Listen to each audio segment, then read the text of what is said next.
everyone, welcome back to my YouTube channel. I'm Abigail and I do wedding cakes and I'm from London. So I am doing a wedding video. I'm doing a video all about how to hold consultations. Now today is going to be a video just breaking down how I hold my wedding consultations, making sure that it's super easy to follow. And I kind of feel like this can be done for other people, whether it's a photographer or whether you're a florist, whether you're a decorator, whatever it may be. I want to kind of break down the process of how I do my consultations, making sure that it's super easy. I had consultations yesterday. One top tip is I have consultations on one day and one day only for the week, and I block out around 4:30 to around 8 o'clock, and that is like the only window that I use for consultations. I do all of my consultations online.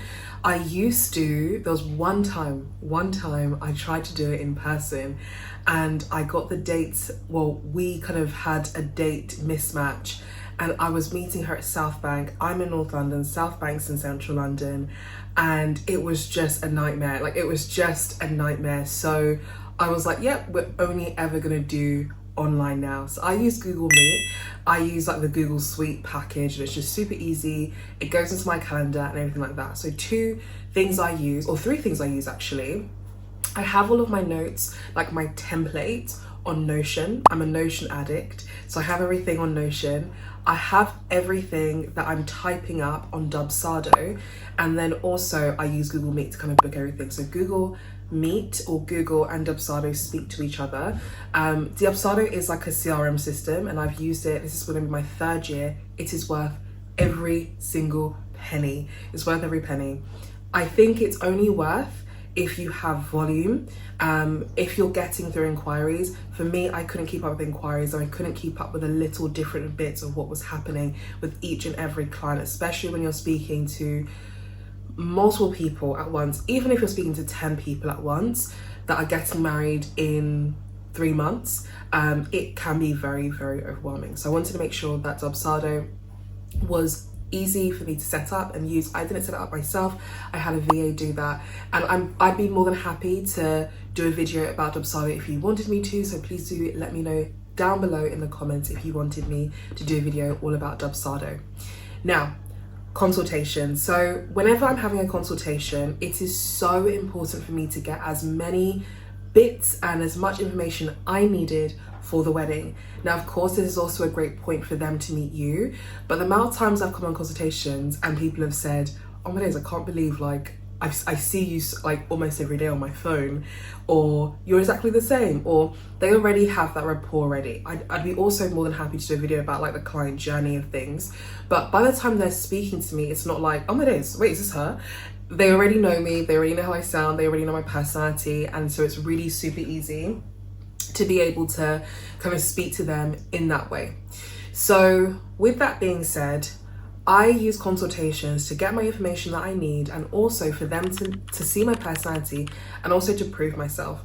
Not that you do have to prove yourself, because I feel like your work speaks for you, but I think with weddings, it's so important for them to actually really like you as a person. The last thing you want is for people to kind of not really like you, but really know that you can deliver the work. And I just think it's such a personal day. So you want to make sure that you're delivering the ultimate service that you need. By the time they come to me, I have asked them to fill in 2 forms. So with the forms, I use 2 forms on Dubsado. So they would have filled an inquiry form. So that is just like they're on my website and they filled an inquiry form and they're coming in. And then with the inquiry form, I have a couple of different forms. You can see this on my website. Everything is there on my website, bloomandcrumb.co.uk. And I will actually put a little kind of snapshot here. The biggest things I'm looking for is location. If you're going to marry in Wales, unfortunately, I can't do your wedding. Date as well. Do I have availability? The maximum amount of weddings I can do in one day is 3, especially if they're like in the same county, that's perfect. But 3 is really the maximum, pushing it. And also your budget. Before I used to do, tell me your budget, and that was just a blank field. But now I have put like options for you to select. And it's really helpful. Whenever I get an inquiry through, I'm like, okay, date, style, what they're going for, and budget. Now, I have had to really shift the way I change my messaging for my business a lot. before, a lot of my messaging was really mixed and just not as obvious and clear. When I say messaging, my tone of voice, how I came across, so just my copy, it didn't scream like you can get a wedding cake for within this budget. Now, average spend, I've done videos of this before, my average spend this year, I haven't actually calculated it, like the median of, oh my days, that was like such a GCSE thing, median, mode, and where's blue tip? Sorry, let me not be distracted. Median, mode, what was the other one? Oh, anyway, so I haven't done that, but around my average spend has been around like 1,100, around more or less this year. Now, if I know that figure, if I know that you're going to be doing a 3-tier cake and it's in Buckinghamshire, okay, you're looking to spend like around £1,000, okay? I'm in pounds, sorry, I'm in UK. But also, if you are looking to do a 4-tier cake for £700, we know there's a mismatch. Now, before I used to say, I'm really sorry, I'm actually not in your budget, but I've had a good couple of couples say, this is my budget. I have no idea how much wedding cakes cost, so really do forgive me if I've undercut you.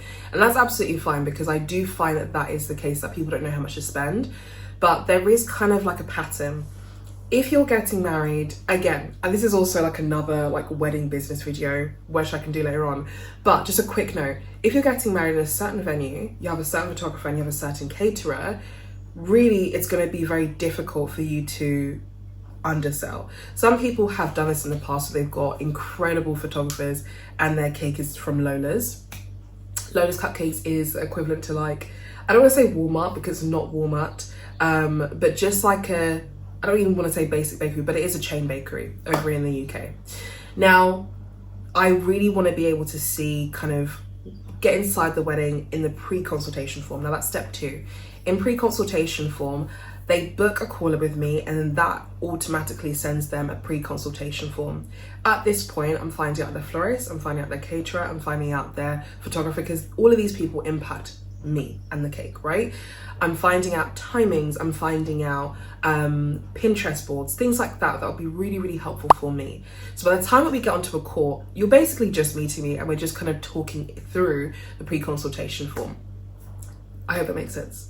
So if I still have you, we're gonna get to the point of having a consultation with me. Now, I book maximum around 4 a day or a week, sorry, because they are really exhausting. And because they're exhausting, I want them to be exhausting because this is the most important part of the journey, right? And also it's one of the most important things that they're having for their wedding. It's a huge, huge thing. So I want to be like I am. I want to be really excited for them. I want to be able to show up in a way that I think is really best.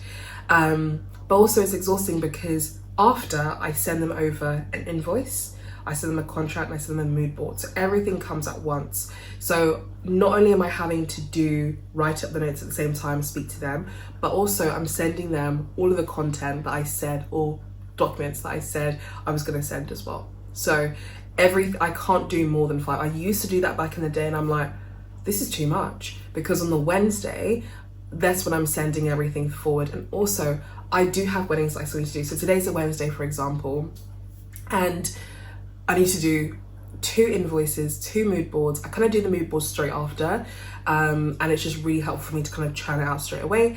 And then I have my invoice that I need to send over. Amazing thing with Dubsada, you have packages as well, so I can kind of select a package and make a couple of tweaks, and everything is really seamless. I'm gonna say at the beginning it was not this seamless. Everything just felt like a real chore to do, but for me to send everything, it really doesn't take a huge amount of time. But I just don't want to make any mistakes, because obviously I'm sending the invoice and they're paying the invoice and they can pay it straight away as well. So I don't want it to be the case that, oh, I paid for this, but then you forgot to include this. They don't want to do any of that. With the consultation, this is also a really good time to present your best self and put the best version of yourself forward. And I mean this like you're putting on your, I don't want to say your sales hat, but I don't know if you have been to a property and you're with an estate agent. They look like their best selves and they are really selling themselves. Or when you're buying a car, they're really selling themselves. I've heard some people say like they start off with like their accolades and things like that. I'm just not that type of person. Most of my couples have been through my Instagram and have seen or trawled through. I had one yesterday and she scrolled really back and I'm like, okay, cool. I don't need to prove myself.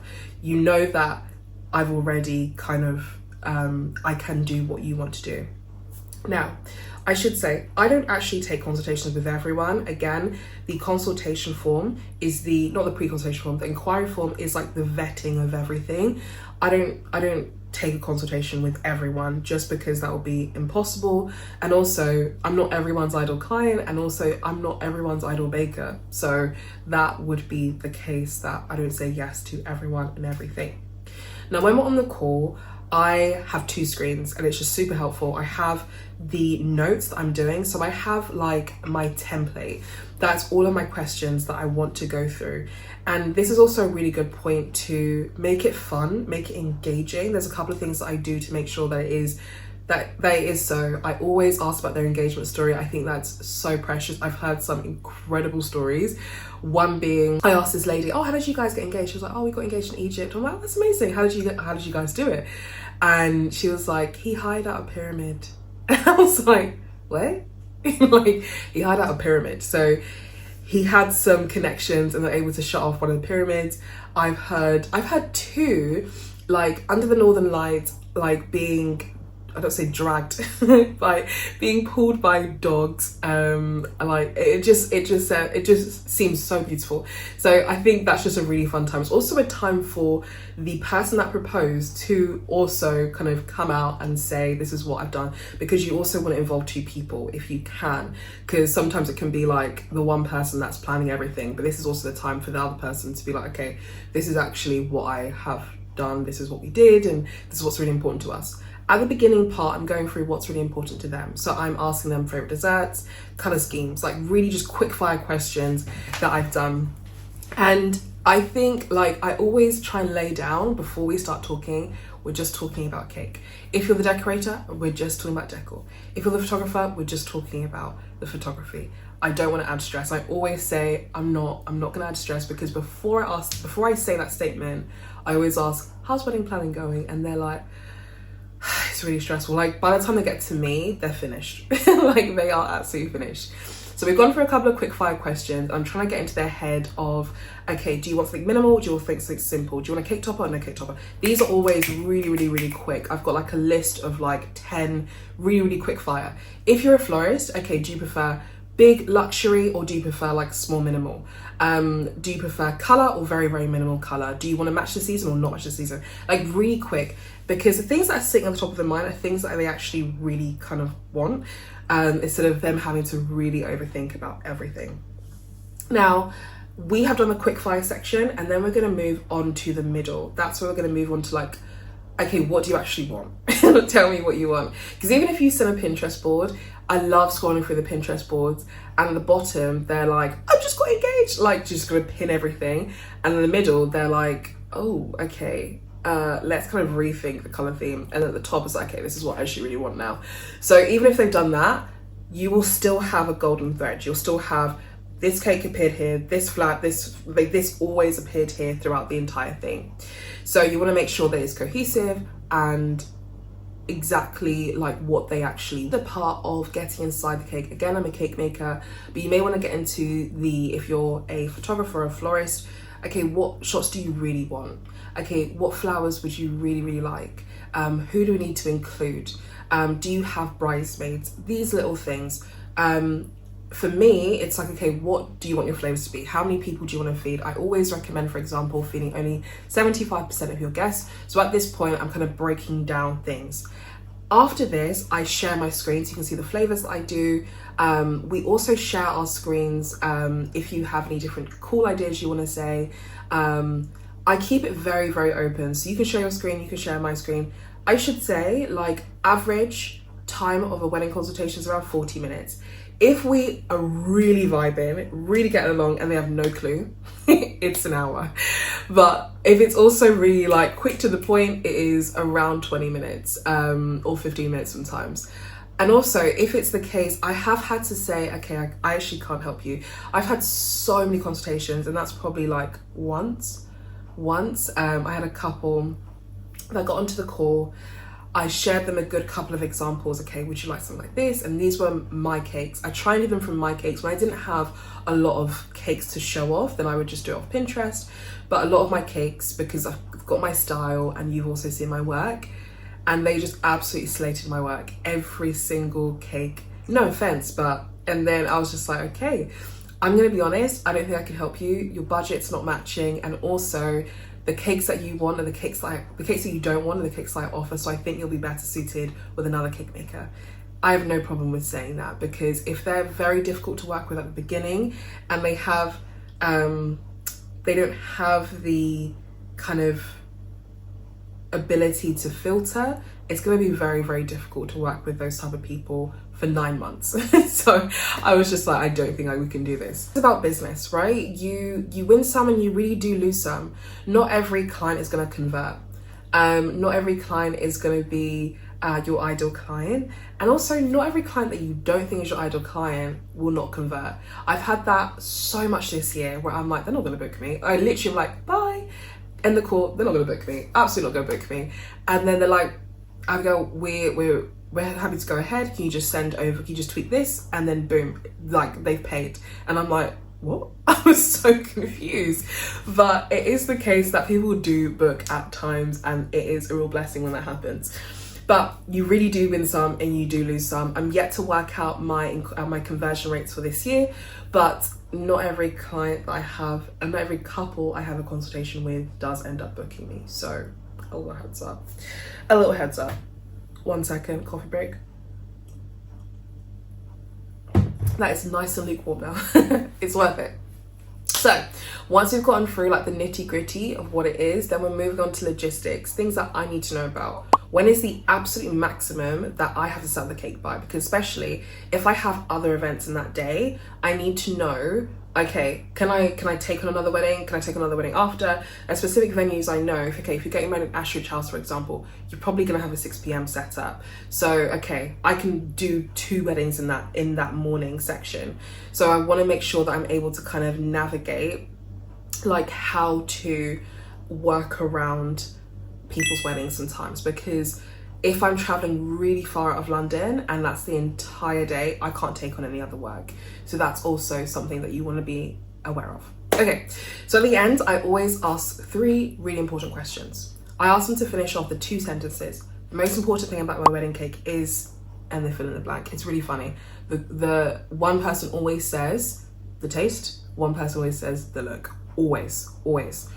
And then the second sentence is, I'm concerned about this regarding my wedding cake. This is also really important time to say, okay, let's just do some myth busting. But at that time, you've been speaking for around 25 minutes. So they really shouldn't have a huge amount of concerns. It may be a concern if I've kind of shut them down, where I've said, okay, you want to feed this many people, but you're not going to have, I wouldn't recommend ordering a cake size this much. So that's where we're kind of teasing out again. But a majority of the time, by the time I get to that question, they're like, yeah, I don't really have any concerns. I think you're fine. But if they still have concerns at that point, this is the point for you to really myth bust everything and just go through, okay, you say that this is happening, well, really we shouldn't do this, or just really correct them, or just reassure them as well. The final thing is, how did you hear about Bloom and Crumb? How did you hear about my business? Now, I do this because obviously on my consultation, on my inquiry form, you have a portion where you can say, like, I heard about Bloom and Crumb through Google. Okay, that's great. But as I said, like, I want to know specifics. That's going to be really helpful for my next client or for my business. What did you type into Google? What was it that made you slow down and actually inquire with me? Because the wedding industry is very saturated, and it doesn't matter if you are an incredible cake maker. And I've said this time and time again for people that have asked me for business tips or whatever, you can be the most incredible florist. But if your website, if your social media, if everything is falling apart, there's no point. Like, people will not inquire. You can absolutely have an incredible Instagram, an incredible website, but your reputation and your word of mouth is not great.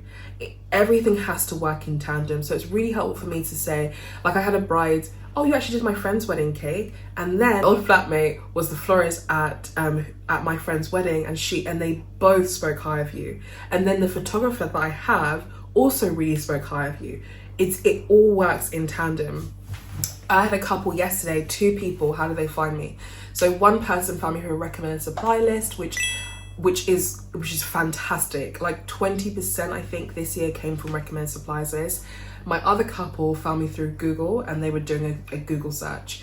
They slowed down, they liked the work, and they also saw that just that commonality, like, oh, she's similar to me. Like, I feel like she can do what I do. So, well, do what I do, do my wedding cake. So I hope that was helpful, just a kind of breakdown of how I do my consultations. They're very, very chill. And also, if you're really nervous, it really helps to have a script. I don't have like a word for word script, but having like, I'm gonna go through these and just typing it up, and just, I always say, you're gonna see the side of my head because I'm typing down notes as I go. Having that really, really helpful. One of my toxic traits is at 4:58 when I have a meeting is I'm literally putting on concealer and I'm bringing up the notes, and I leave it always. I've been doing this for like 5 years. I would leave it to like the last minute, but we always get it done. Like, I love the rush of it all. So if you have any other questions about how I run my consultations, I would be more than happy to answer them.